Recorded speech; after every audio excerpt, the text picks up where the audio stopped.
За сайн байна уу? Ингээд зэнийхээ бичлэг тавтаамаар л тэгээд өнөөдөр болохоор ингээд зөвлөгчийн амс бэлдүүгийн талаар ингээд бичлэг хийх чинь. Тэгээд хийх болсон шалтгаан нь ингээд амар инээдтэй хөөрхөн юм болсон. Нөгөө Амин ТV гэдэг нь шүү дээ. Тэгээд Амин ТV-гээ ингээд хальт ингээд үзээд нэг ингээд хүнтэй таарсан тэр хүн миний бичлэгүүдийг үздэг байж таараад тэгээд 10 жилийн хүүхдээсэн Германлаас сурж байгаа. Тэгээд би 10 жилийн хүүхдүүдэд чиглэсэн зөвлөгчийн амс бэлдүүгийн талаар бичлэг хийе гэж бодоод амс бэлдүүнээр ингээд сурдаг. Ингээд хоёр хөөрхөн дүүгээ ингээд авчирсан. Ингээд өнөөдрийнхөө контент оролцуулж байна. За амжаагийн дүүгээрээ танилцуулъя. За намайг амж гэдэг. Одоо би 21 настай. Герман улсад ирээд одоо 3 дахь жилдээ явж байгаа. Тэгээд нэгсэндээ 3 дахь жил гэдэг нь Оспелингийн төгсөх жилд ирсэн байгаа. Тэгээд ирэх жилээс яг өөрийнхөө зөвлөгчийн мэргэжлэр Германд ажиллах авч байгаа гэсэн үг. Намайг Төвшин Жимэг гэдэг. Би бас 21 настай. Одоо Германд ирээд бас 2 дахь жилдээ орж байна. Тэгээд ер нь бол энэ жил төгсөх жил. Instagram дээр би ингээд сторизм баггүй ингээд амс бэлдүүгийн талаар ингээд асуултууд байна уу гэж тэгээд надад ингээд хэд хэдэн асуулт орж ирсэн. Тэгээд би ингээд тэр асуултуудаа бэлдээд ингээд хоёр дүүгээс ингээд асуултуудаа асуунаа. За яг амс бэлдүүн гэж юу юм бэ гэж байна? Амс бэлдүүн гэдэг нь за практик онл хоёр хосолсон ойролцоогоор одоо ямар чиглэлээр сурж байгаас хамаарат 1-3 жилийн хугацаанд үргэлжилдэг мэргэжил эзэмшүүлэх сургууль гэсэн үг. Тэгээд ямар ч төрлийн амс бэлдүүн хийх боломжтой. Ганц одоо сонирхол амс бэлдүүнгээс биш тэрнээс гадна одоо тоогооч юу гэдгийг техникч тийм амар олон төрлийн амс бэлдүүнгүүдийн боломж байдаг. Тийм. Тэгээд энэ удаа бид нар болохоор сонирхол амс бэлдүүнгээр сурж байгаа. Тэгээд сонирхол амс бэлдүүнг болохоор 3 жил үргэлжилдэг. Бас түрүүн хэлсэнчлэн одоо 2-3 хоног хичээл нь ороод тэгээд дараа нь болохоор 2-3 хоног ажил нь ордог. Тэгээд яг тухайн одоо хичээлийн блок дээр үтсэн онлуудаа яг бид нэр ажил дээрээ хэрэгжүүлдэг тийм ахиж давтаад одоо яг өөртөө гартаа оруулдаг гэж яддаг шүү дээ. Яг гартаа оруулж сурдаг. Дараагийн асуултаа ингээд төвшөд үгээс асууя. Тэгээд Герман улсад ингээд амс бэлдүүнгээр ирж байгаа тохиолдолд ингээд ямар бичиг баримт бүрдүүлэх шаардлагатай юм бэ? Одоо бичиг баримтын хувьд гэх юм бол хамгийн чухал нь бол мэдээж хэлний сертификат. Ер нь бол B2-тай байх хэрэгтэй байдаг. Зөвлөгчийн мэргэжлэр бол тэгээ хоёр дахь юм бол мэдээж 10 жилийн төгссөн гэрчлэгээ, 10 жилийн гэрчлэгээ. Тэгээд мэдээж виз мэдээ бүрдүүлэхэд одоо 90-ийн өмнө гадаад паспорт бичлэгийн зүйлээс бас хэрэг болно. Тэгээд ер нь тэрнээс гадна нөгөө нэг 10 жилийнхаа гэрчлэгийг ер нь натуралаар баталгаажуулаад, орчуулаад Герман хэл дээр ер нь бол тэгсэн байх шаардлагатай байдаг. Тэгээд ер нь энэ нэрсээс биш бас хэрэг болсон гэж анзаарсан зүйлс нь гэх юм бол нэг вакцины юу гэсэн гэрчлэгээ гэдэг ч үлээ тийм вакцины хийлгсэн гэсэн одоо баталгаа гэх юм байна. Тийм. Ер нь бол тийм зүйл хэрэгтэй байд юм байлээ. Тэгээд ер нь бараг тэрийг Монголд хийлгэчээд ирсэн бол хамаагүй амар санагдсан. Германд ирчээд ер нь бол энд заавал эмнэлэг орж вакцины хийлгэж гэх мэт асуудал гарахгүйгээр ер нь бол Монголоос ирэхдээ тэр вакциныхаа асуудлуудыг олзогцуулж ирэх нь зүйтэй юм билээ. Тэгээд тэрнээс гадна бас нэг миний анзаарсан зүйл гэх юм бол нөгөө нэг цэц зураг энд ер нь бол Монголыг бодол харсан үнэтэй байдаг. Тэгэхээр ер нь хүмүүсээс сонсох нь ер нь Монголоос ер нь хэд хэдэн цэц зураг авчирсан айгу зүгээр байд юм билээ. Тэгвэл би одоо ингээд Монголоос бараг 20 цэц зураг одоо л ашиглаж байгаа. Тийм, ер нь аль гэсэн гэж байгаа. Чи түрүү хэллээ шүү дээ ингээд Германы B2 ингээд төвшин шаардлагатай гэдэг. Ер нь Германд хэдэн төвшин байд юм бэ? B2-ын төвшин одоо сайн юм уу, муу юм уу? Тэрийг манай үзэгчдэд тайлбарлаа. Одоо Герман хэлэнд ер нь нийт 6 төвшин байдаг. Тэнгүүд B1-ээс C2-ийн хооронд. Тэнгүүд B2 нь болохоор ер нь дундчаас жоохон агсан төвшин гэж юм. Тэгэхээр энэ бол сэргчийн амс бэлтгэл бол B2 шаарддаг. Тэгээ цаашлаад их сургууль Монгол гэх юм бол мэдээж C1, C2 гэж бичсэн л да. Тэгээд хэрэгтэй бичиг баримтуудын ер нь бол бас хитэн чухал бичвэрүүд нь бол мэдээж тий мотивацион шайбн гэж байдаг. Германаар мотивацион шайбн, монголоор бол одоо эссе гэх юм одоо яагаад германд ирж байгаа тий яг юуны улмаас яг ямар чиглэлээр яах гэж ирж байгааг нь бол бичих тийм эссе бичих хэрэгтэй. Тэгээд ер нь намтар CV аяа чухал. CV аяа чухал. Тэгээд ер нь бол яг 10 жилийн гэрчлэгээ, хэлний сертификат, тэгээд мотивацион шайбн, CV гэх мэт зүйл нь шаардлагатай байдаг. Төвшөлтөд баярлалаа. Тэгээд ямар бичиг баримт бүрдүүлэх ёстой маа төвшөө гой тайлбарлаж өглөө. Тэгээд энэ бичиг баримтуудыг ерөөсөө мартаж болохгүй боловч удаа. За тэгээд дараагийн асуулт Ануужин нүгээс асууя. Тэгээд ингээд Монголоос Герман руу ирнэ шүү дээ. Тэгмээд яг ямар газраар зуршлуулж ирүүл ер нь бол дээр идэв юм бэ? Ер нь Монгол бол айгүй их зурчлалын төвд нэгдсэн шүү дээ.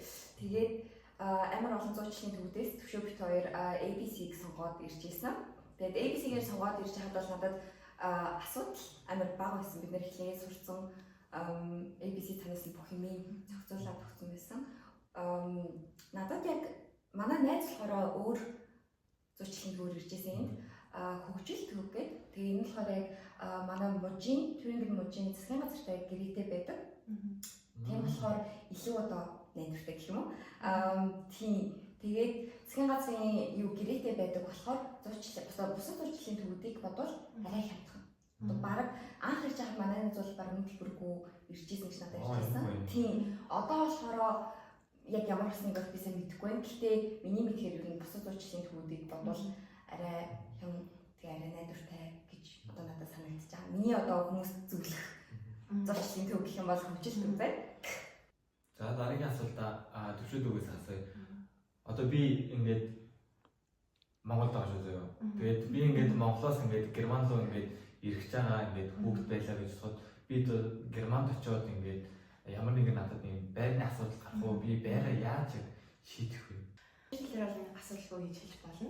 Ер нь бол ажлын газраас цаанаас нь ер нь байр гаргаад өгдөг байхгүй. Анх намайг бас ирж байгаад яг миний анхны ажлын газраас надад байр өгч ирсэн. Тэгээд бас ер нь мөнгөний хувьд ч гэсэн ер нь аюу боломжийн төлбөр мөнгөний хувьд ч гэсэн аюу боломжийн ажлын газраас сурж байгаа болохоор тэгмэд манай бас найз одоо эмнэлэгт ажилладаг.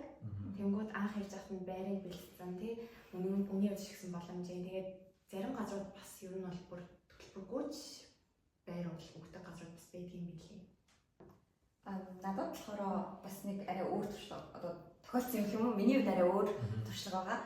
Надад манай ажлын газрын анхны байр одоо манай анхны ажлын газрын өгсөн байр болохоор олон нийтийн байр юм уу? Бидний мөнгө маш их байсан. Тэгээд тухайд би бараг 10 тийм нэг газар амьдарч байсан байхгүй юу? Тэгээд амар их чимээтэй тэгэл амар олон гадаадуудтай тэгээд үнэхээр өнөр танирны үед бол амар асуудалтай байсан байхгүй юу? Хувийн орон зай байх. Тийм хувийн орон зай байхгүй ямар ч тийм юм байхгүй. Тэгээд надад таалагддаг болохоор би өөрийнхөө тий надад энэ байр таалагдахгүй байна. Би ингээд юугаас л мөрөнө байраас л мөрөнө гэж хэлээд тэг би өөрөө одоо хуваараа байр олж агаад бас өөр байранд орж исэн. Тэгээд тэр надад хамаагүй амар байсан. Яг би бүтэн ганцаараа амьддаггүй. Гэхдээ би өөрөө давхар өөр нэг Монгол охинтой амьддаг байсан. Тэгээ хоёулах нь болохоор юм чинь хамт амьдснаас хамаагүй дээр штэ. Тийм. Миний бол тийм хэрэг заавал тэр байранд өстө 3 жилийн турш би байх хэрэгтэй гэсэн тийм юм бол байхгүй. Тийм. За тэгвэл агаа нэг асуулт сууж байна. Үн ханшны үед ер нь бол турист нь хийдэг юм байна. Монголын жилийг байгаагаас хамаарат үн ханш нь бол өөр. Гэхдээ миний анхны яг нөгөө өгчээсэн байр болохоор яг байгууламж нь манай ажлын байр. Одоо ажлын газрын байр гэсэн хэрэг. Тийм болохоор үний хувьд амар их томсон. Би 100 еврогоор 100 еврогоор би яг тэр өрөөг төрүүлсэн байхгүй. Тэгээд одоо мөнгөн тийм байсан ч гэсэн би өөрөө тухгүй байсан. Надад ямар ч хувийн орон зай байгааг болохоор би өөрөө байр хайсан. Тэгээд манай хот болохоор яг юм их сургуулиудын дунд байдаг хот. Яг тийм болохоор айгүй оюутнууд байдаг. Тэгээд тэрнээс болоод яг байрны өмнө жоохон дөрдүүтэй ордог. Тэгээд би 350 евро төлж исэн. Мат шинжилгааны мөнгө өдр гээд тус зарим газар нь болохоор тусдаа зарим нь цогтой байдаг шүү дээ. Чиний дээр 350 евронд чинь цахилгааны чинь мөнгө ордог байсан уу? Ордог гэсэн. Би чинь 350 евро одоо юу цахилгаагаар төлчин тэнгүүтээ халаалтынхаа мөнгийг төлчдөг байсан. Тэнгүүтээ за бараг л юу ордог гэсэн шүү. Бас интернетийн мөнгө бас орчдөг байсан. Тэгвэл боломжтой. Тийм нэлийн боломжтой. Тэнгүүтээ юунууд нь орчин нь бас айгүй гоё, хөшүүд нь айгүй дэж хүмүүс. Тийм. За тэгвэл ингээд байраа ингээд ер нь бол сольж болоход ямар ч асуудалгүй байд юм байна. За төвшөөд үгээсээ асуулт сууж. Одоо ингээд би герман хэлээс өмнө ингээд Монголд байхад нэг сурталчилгаа авчихсан байхгүй юу? Ингээд зөвлөгч авах бэлтгэмийн талаар. Тэгээ тэрэн дээр болохоор ингээд 1400-аас 1800 евроны ингээд цалин авах гэсэн бичсэн байсан. Тэгээд энэ нь болохоор ингээд бодит байдал дээр ер нь бол хэр идэг вэ? Ингээд зөрүүтэй байдгүй чи энэ талаар нэг ярьж өгөөч. Цалингийн хувьд бол мужаас шалтгаалаад арай өөр байдаг. Манай мужид бол ер нь бол дунджаар тийм 1100-аас 1300 1400 евроны хооронд бол байдаг.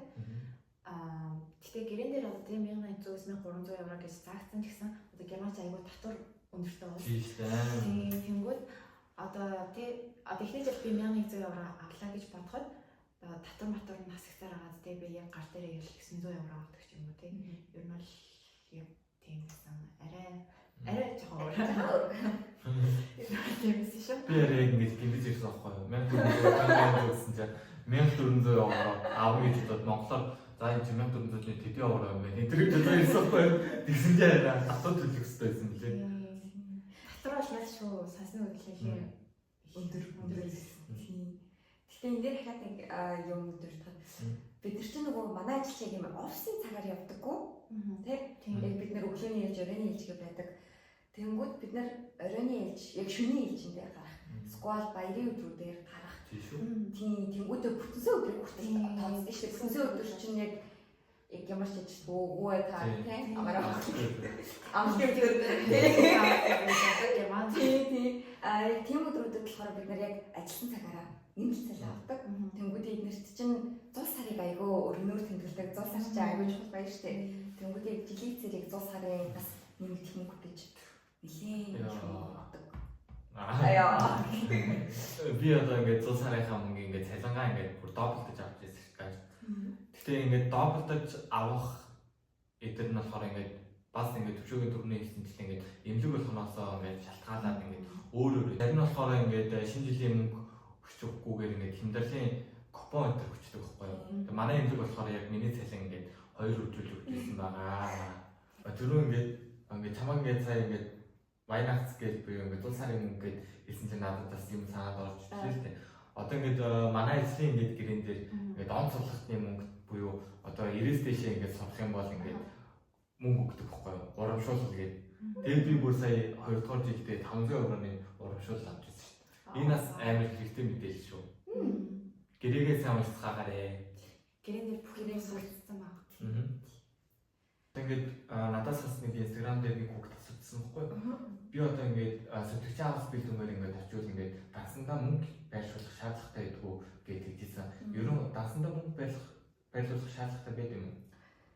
Хамгийн доотлол нь иш ярьж байгаа бас сувлагч буюу ямар нэгэн авах бэлэн гэж хаад заавал сувлагч байхалгүй. Хамгийн доотлол нь ямар ч мөнгө байршуулах шаардлагагүй. Заавал одоо их сургууль сурж байгаа ч юм уу, студент коллеж хийж байгаа хүүхдүүд заавал 13,000 14,000 евро байршуулах шаардлагатай гэдэг. Тэр байршуулж байгаа одоо шалтгаан нь болохоор одоо 1 сарын хэрэглээгээ 12 сараар үржүүлээд тэгээд яг энэ нэг жилийн чинь энэ бол чиний яг нэг жилийн авах юм шүү гэж өгч байгаа байхгүй юу? Бид нар яагаад байршуулдаг вэ гэхээр бид нар өөрсдөө ажилтан хүмүүс байхгүй. Бид нар сурангаа давхар ажиллаж хийж байгаа. Тэнгүүдээ эмнэлгээс цалин авчиж байгаа. Амжиргааны цалин бид нар өөрөө заачиж байгаа. Тийм болохоор ямар ч асуудалгүй. Яг зүгээр эхний сарынхаа мөнгийг өөрсдөө бэлдээд аваад ирэхэд асуудалгүй. Тийм 1000 евро хангалттай. Тийм. Тэр даа. Лавын таван таал шүү. Баярлаа. Ингээд тоор түрүү ингээд хэллээ шүү дээ. Ингээд энэ дээрээ ингээд авах бэлэн тэгээд одоо ингээд 3 дахь жилдээ явж байна гэдэг. Энэ дээрээ ингээд тоорт ингээд тулгамжсэн ингээд асуудал байгаа. Байвал ингээд асуудлуудаа хэлж өгч болох уу? За адад тулгамжсэн асуудал гэх юм бол яг миний ажлын газар салах асуудал байсан байхгүй юу? Одоо анх би Монголоос ирэхдээ нэг газартаа одоо тэг гэрээтэй ирсэн. Тэгээд тэр одоо гэрээ тэр ажлын газрынхаа нэр нь бүгд виз нэр байдаг. Тэгэхээр би ингээд яг тухайн анхандаа жоохон айжсан байхгүй. Одоо ингээд тийм миний визэнд жоохон асуудал гарчих үү гэж юм уу тийм хүнээс л амар айжсан. Тэгээд энэ хэрчмгүүдээ эндхийн гадаад хэргийн яамнаас очиод асуусан чи надад анх юм болохгүй гэсэн хариу өгсөн байхгүй. Тэгээд за болтгүй байна гэд. Тэгээд яг миний анх дараа нэг ингэ сонирхчихсан миний шинэ ажлын газар. Тэр ажлын газрын захиралтай ирсэн чинь ингээд манай тий хуучин сурагчид бас яг ажиллагаагүй ингэж ажиллаа сольж исэн. Тэгэхээр ингээд ер нь бол тэгж болдог. Чи ингээд дахиад би одоо бичиг баримт чинь зөвсүүлээд юу ингээд тэгээд гисэн чинь ер нь бол яг ажлын газраа сольж болох бүрэн боломжтой мэлээ тэр юм бүр их юм байд юм билээ. Тийм тэр тал дээр бол ихэндээ бол нэлээд асуудалтай санагдчихсан. Гэтэ одоо бодоход ямар ч асуудалгүй. Тийм одоо бодоход асуудалгүй. Одоогийн төвшингийн ажиллаж байгаа газар, ер нь төвшингийн ажиллаж байгаа газар, миний ажиллаж байгаа газар хоёр өөр газар байхгүй юу? Тэгээ би болохоор амбулант флегэд ажилладаг. Амбулант флегийг гэх нь болохоор бид нар яг одоо өвчтнүүдийн гэрээр нь орж яг эмнэлгийн үйлчлэгийг үзүүлдэг. Тэгээд энэ болохоор одоо бусад одоо клиник ч юм уу өөр эмнэлгүүттэй харьцуулахад цалин арай доогуур гэдэг байхгүй юу? Хэмжээ арай бага, яг гар дээр амт цалин. Тийм болохоор би цагийн ажил болж хийжсэн. Энийг мөнгө олсон тийм цагийн ажиллаж хийжсэн. Тэгээд бид нар чинь яг 20 цаг илүү одоо миний job хийх одоо эрэхтэй байхгүй. Тэгээд би интернетээр stepstone хийгээд яг цагийн ажил олдог тийм сайтнууд байдаг. Тэн дээр яг байршаа өгөөд одоо хаана ажиллах боломжтой юм гэх амар олон ажлын баримт гарч ирдэг. Тэгээд бид тэр дундаас кастчны ажилд орж ирсэн. Би юу юм талаар сонсоогүй. Тийм кастчны ажилд ороод нэг жил гаруй би хийж хахад амар надаа ямар ч тийм төвөгтэй байгаагүй цагийн хувьд би өөрөө яг боломжтой цагуудыг ийм ажлынхаа вебсайтн дээр оруулцдаг тийм би ингээд ийм юм үзүүлж эхлэх байна гэх юм бол цаанаас надад окей чи тэгвэл 3 дахь өдөр ч юм уу тийм оройны тэдэс тэдийн оронд энэ газар ч ажиллаж байгаа. Тэгээд 7 хоног 20 цаг гэдэг чинь за 2 хоног гэх юм уу да тийм 2 хоног тийм тэгээд хамгийн гол нь цалин 500 евро. Яг гар дээр шууд бэлэн 500 евро авдаг. Ямар ч тийм юу байхгүй. Тийм янз бүрийн одоо нөгөө тийм даатгал маатгал юм ерөөсөө байхгүй. Яг чи гар дээр бэлэн 500 евро авах гэсэн үг байхгүй юу? Тэгээд тэр нь айгу надад бас таалагдаад тэгээд надад айгу бас нэмэртэй байсан. Амар хэвчээ шүү. Тийм амар нэмэртэй байсан. Тийм. Өөр асуудал юм. Өөр энэ яг тийм Германд болохоор айгу ихт ханхуулдаг. Өвөл. Айрт өвөл ханхуулдаг. Тийм 3 цаг 4 цаг болгоот ингээл ханхуулаад тэгэл бүр ингэж юм болсон юм шиг. Тэгээ бид нар чи өглөө ханхууд ажилладаг юм. Тийм тэгээ өдөр гэртээ тарж байгаа бас гадаа ханхуулсан. Юу одод гараад одод ирдэ. Тийм. Тэгээд тэрнээс л хүмүүс ингээд өвлийн депрешн, өвлийн сэтгэл готрол. Тийм. Өвлийн сэтгэл готрол. Энд дээр нэмээд хэлгээд ингээд харанхуй болохоос гадна одоо ингээд чи ингээд өчигдөр 12 сар ингээд бороо орж байгаа амар бүлэн бороо. Тэгээд бүлэн бороонд орчвол ер нь бол амар хэцүү. Даах маа амар асуудал ер нь бол гарна. Тийм. Тэгээ уур амьсгал чи амар чиглэл амар гол баталтай тийм. Ямар ч ээж нь гарсан баг өдөр харахгүй байгаа. Тийм өвөл яг надад тийм шүнгэн харахгүй. Уяар хэмжтэй явж ирэл. Тэр жоохон стресстэй үлдээ. Би бас энэ дээр дэмж хэлэхэд одоо ингээд те Монголоос ирж байгаа хүмүүс ч юм уу те одоо ингээд хэлэн дээр аягүй санаа зовдөг юм шиг санагдаад байдаг. Одоо бид нар ч гэсэн анх ирж байхдаа хэлэн санаа зовж байсан шүү дээ те. Одоо хэдий B2 гээд бид нар бүгдээ B2 авцсан ирж байгаа. Гэхдээ ингээд ирээд те одоо би ажилтайгаа ойлголцох болов те багшийнхаа цаас хичээлийг ойлгох болов юм уу те тэрэн дээр юу нэлийн санаа зовдөг. Гэхдээ яг үндэ одоо бид нар чинь ингээд бүгдээрээ те гадаадаас ирж байгаа одоо Герман одоо ингээд бид нар чинь бүгд ингээд те гадаадаас ирж байгаа одоо энэ хүний нутагт те бүгдээ ажилд сурж байгаа. Тийм болохоор одоо ялгаагүй германчууд яг бид нэрийг ойлгож байгаа байхгүй бид нар одоо тийм угаасаа ингээд гадаад өөрсдийнх нь хэлээр ярьж байгаа болохоор тэн дээр л яг үндэ би нэг амар санаа зовоод байх юм байхгүй мэн гэдгийг яг өөрөө ойлгосноо. Бас яг анхандаа яг тэгж амар тэн дээр санаа зовдог гэсэн болохоор өөртөө жоохон цаг өгөө, өөртөө жоохон төвчээртэй байгаад хичээчих юм бол болно шүү дээ. Тийм явагдаад. Болчихгүй. Тийм биш. За баярлалаа. За хэдүүлээ одоо сая ингээд тулгамжсэн ингээд асуудал ингээд ярьчлаа. Тэгвэл энэ дээрээ ингээд авс бэлдэнгээд хийвэл ер нь давуу тал нь юу гэдэг юм бэ? Ингээд авс бэлдэнгээ ингээд төгсөөд ингээд цаашаа ингээд хөгжөөд төвчээд явах юм боломжтой байдаг уу? Боломжтой. Тийм боломжтой. Амар олон боломжууд байдаг. Тэгээд одоо хамгийн том боломжуудын нэг нь цаашаа их сургууль сурах боломжтой байдаг. Мэдээж тодорхой их сургуульд орохын тулд хэлний дэлхээ C1 C2 тийм төвшөнтэй байх шаардлагатай. Тэнгүүтээ одоо чинь би ч өөрөө сувилгуугаар сурж байгаа хүн. Тэнгүүтээ одоо надад сувилгуу тийм анагаахын чиглэл таалагдж байна. Би энэгээр цааш үргэлжлүүлээ ажиллаад эмч болмоор байна. Гэх юм бол хангалттай боломжтой сувилгуугаа төгсчөөд 2 жилийн ажлын туршлагатай болчоод тэгээд их сургууль руугаа өргөдлөг өгөхөд ороход бол одоо ямар ч шалгалт өгөх шаардлага үүсэх байхгүй. Та зөвхөн C1 C2-ийн төвшөнтэй байх хэрэгтэй. Тэгээд өргөдлөгөд ороход боломжтой. Тэгээд энэхийн нэг даваа тал нь болохоор бид нар яг энэхийн герман хөгтөлтөд өрсөлдөхгүй. Одоо бид нар яг зөвхөн аусбилдингийн одоо шумаар орж байгаа гэж арай одоо нэг өөр шумаар орно гэсэн үг. Арай давуу тал. Тийм тэр нь арай даваа тал. Арай өрсөлдөөн байна гэсэн үг байхгүй одоо бас хөгтөлтийг бодвол анхаах надад таалагдахгүй байна. Би ингээд одоо тийм туршаад үзчихлээ надад таалагдахгүй байна гэх юм бол том хэрэгслээр яг 2 жил дахиад ажиллаж байгаа. Хөндлөгөө ажлынхаа туршлагыг зөвлүүлээд тэгээд дахиад эсэлтийн шалгалт тухайн их сургуулийнхаа эсэлтийн шалгалтыг өгөөд тэнцэх юм бол тэгээд тэр их сургуультай бас үргэлжлүүлэх сурах боломжтой. Тийм. Амар том давуу тал. Надад юм тэр нь аягүй таалагдсан. Тэгээ угаасаа энэ чинь германд чинь их сургууль үнэгүй. Тийм. Тэгэхээр ямар ч давуу тал болчихж байгаа байхгүй нэг талаараа. Миний хувьд болохоор би одоо аусбилдинг төгсчөөд цогцлогчийн мэрэгчлэр ер нь бол нэрвсэж сурах гэж бодож байгаа байхгүй. Тэр тал дээр бас нэлээд олон том давуу талтай. Яг тэгэхээр одоо жишээлбэл аусбилдинг төгсчөөд цаашлаад одоо мэсгэлийн сувилагч ч юм уу тий одоо дотрийн сувилагч, хүүхдийн сувилагч, одоо тий сэтгцийн эмнэлэгт ажиллагч юм уу одоо ингэ нэрвсэж зөндөө олон байдлаар нэрвсэж сурж болдог. Тэгээд мэдээж тэрийг дагаад цалин өндөр. Тэр бол бас ямар том байна.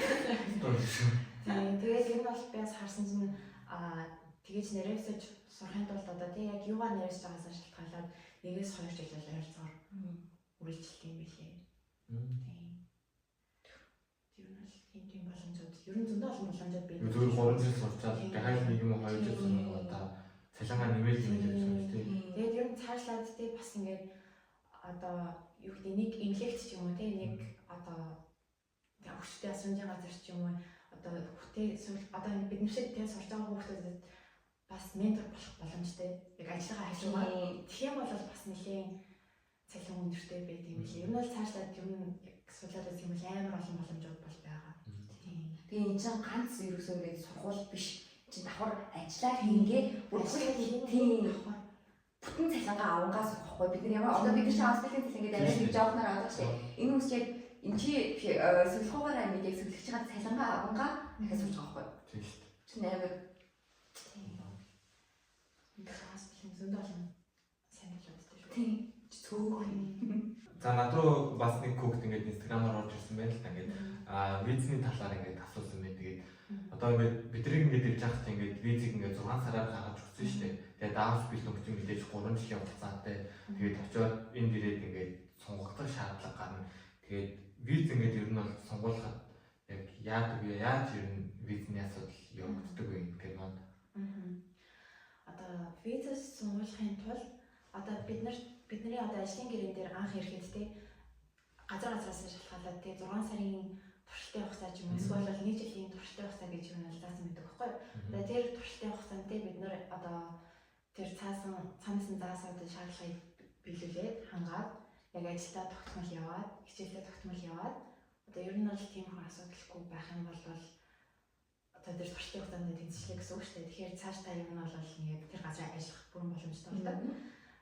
Яг хэрэг гэх юм бол ажлын газар цаашаа мэдэгдээд ер нь бол бид нэр виза одоо илүү сонгуулад 3 жилийн хугацаанд ч юм уу тий авс мэлхэмээ дуустал энд одоо Германд оршин суух тийм үнэмшил авч болдог. Тийм ер нь бол бүгд тийм рүү журмаар юм байна. Ер нь бол ингээд ажил хэсэгээрээ талахгүй яваад яваад бол виз сонгоход бол ямар ч асуудал гарахгүй л гэсэн үг шүү дээ. Ганц гэхдээ бас ажил хичээлээ таслахгүй яваад бас тийм бас тэгсэр нэ ингээд хичээл номоо хийхгүй юм бас тийм өөр юм дээр асуудал гараад танаас бас мэдээж хэцүү шүү дээ. Дандаа муу аваад шүү. Тийм ер нь бол их бол бас хэцүүштэй тийм. Ер нь бол тэгээд яг цаанаас нь заасан тийм шаардлагыг хангаад ер нь бол тэгээд байж байгаа. Ажлаа сайн хийдэг. Тийм ажлаа сайн хийгээд. За тэгээд энэ дэрж байгаа хүүхдүүд байвал тэгээд ажлаа сайн хийгээд ажлаа дасч авахгүй гэж юм, ажлаа сайн хийх ёстой гэж юм. Тэгээд ямар ч асуудал битээ гаргаарай. Одоо за дараагийн асуултаа амиж нүгээс асууж. Тэгээд би одоо ингээд Монголоос Герман руу ингээд авс бэлдүнгээр ирж байгаа хүүхд байна гэж бодъё л доо. Тэнгүүд яг ингээд авс бэлдүнг нь одоо яг жилийн хэдгээр сард эхэлдэг. Одоо Монголд ингээд хичээл сургуулиуд чинь дандаа ингээд жил болгоны 9 сард ингээд эхэлдэг шүү дээ. Германд яг ямар юм бэ? Эсвэл ингээд би ингээд сар болгон ингээд зүгээр ингээд явж болт юм уу? Өөр сургууль руу. За зөвлөгчийн авс бэлэн болохоор жилд 2 удаа эсэлтээ авдаг. Тэр нь болохоор нэг нь 9 сард нөгөөд нь 3 сард. Яг нь 9 сард болохоор арай их боломжуудтай. Яг тэгэхээр арай их олон газар одоо гаднаас нэг эсэлтээ авдаг хүмүүс 3 сард болохоор авдаг эсэлт нь арай жоохон цөөхөн гэсэн үг. Миний хувьд болохоор би өөрөө 9 сарынхаар нэржсэн. Тэгээ 9 сарынхаар ирэхийн тулд тэгэхээр мэдээж B2 сертификат авах хэрэгтэй. Тэнгүүтээ B2 сертификатаа би 5 сар хамгийн сүүлд 6 сар татсан байсан байхгүй. Тийм тэгээ 6 сар гэж авчаад одоо мотивац уушгаад нэг бүрдүүлэх бичгээрээ бүгдийг өгөөд ABC өгөөд ABC болохоор цаашаа зурчлаа. 7 сар гэхэд би ажлынхаа гэрээг авсан. Тэгээд 7 сарын сүүлээр би элчинд цагаа өгөөд орж исэн санагдаж байна. Тэгээд 8 сар гэхэд би виза авсан. Тийм тэгээд 8 сарын дундуур Германд ирж исэн. Тэгвэл надад дахиад нэг асуулт юм. Гэтэ энэ асуултыг төвшөөс асуучих. Би одоо ингээд 9 сард ингээд эхлэх хаус бэлдүн л одоо явъя гэж бодъё л тоо. Тэнгүүд би одоо ингээд 7 сард ч юм уу, 8 сард ч юм уу төрүүл ирээд ингээд Европоор ч юм уу, Германаар ингээд аялах юм боломжтой гэдэг үү? Төрүүлсэн чинь би бас яг ануушинтай тий миний авс бэлдэн гэхээс 2-7 өдрийн өмнө анх Германд иржсэн байхгүй. Тэгээд ер нь миний яг харж байгаа зүйл нь ер нь бол их бүрэн боломжтой, аялах бол бүрэн боломжтой. Хэрэг тий тухайн мөнгө байх юм бол яг Европын улсуудаар ч энэ аялах боломжтой. Тэгээд яг ануушинтай болохоор яг тэр үед яг 9 евроны тикет гэж байсан юм. Тийм тэнгууд 9 евроны тикетний юм бол Германд яраа хүчнтэй. Хамгийн гарт хэрэгээс бусад одоо орон нутгийн галт хэрэгүүд тэгээ автобус, юу гэдэг нь тий метро гэх юм бүгд багтсан байдаг байхгүй. Тэнгүүд тэргээр бит хоёр нь бол нэлээд олоотоор аялсан шүү дээ. Амар гоё билет зүтэй. 9 евро. Одоо тэр тикет бол 49 евро. Одоо ахих юм байна тийм байж байгаа шүү. Одоо он гараад байж байгаа тийм. Ер нь бол яг миний харж байгаа зүйл нь аялах бол 100% боломжтой. Хэрвээ мөнгөтэй бол тийм. Хэрэг мөнгөтэй боллоо. Яг Германы нөгөө юунууд ч аяа ойрхон. Хоолтууд нь ойрхон. Тэгээ заавал нөгөө хурдны галт хэрэгдэх шаардлагагүй. Тэгээ орон нутгийн галт хэрэгэж гэсэн юм бол хангалттай аялах байсан. Баярлаа. За тэгээд өнөөдөр болохоор ингээд бид гурав ингээд зөвлөгчийн авс бэлдүнгийн талаар ингээд ярьлаа. Тэгээд энэ дээр ямар авах уу, даваа тал юу вэ гэж ярьлаа. Тэгээд зөвлөгчийн авс бэлдүнгээр ирэхийг ингээд хүсэж байгаа хүмүүс ийм бичлэгийг үзээд амар тодорхой болох бах. Тэгээд өнөөдрийн миний ингээд урилгыг хүлээж авч ингээд ирсэн ингээд хоёр дүүтэй маш их баярлалаа. Тэгээд би энэ хөргөн жижигхэн бэлэг бэлдсэн. Одоо нөгөө шинжил болж байгаа гэд ийм хөргөн бэлэг бэлдсэн. Тэгээд энийг хоёр дүүтэй өгч баярлалаа.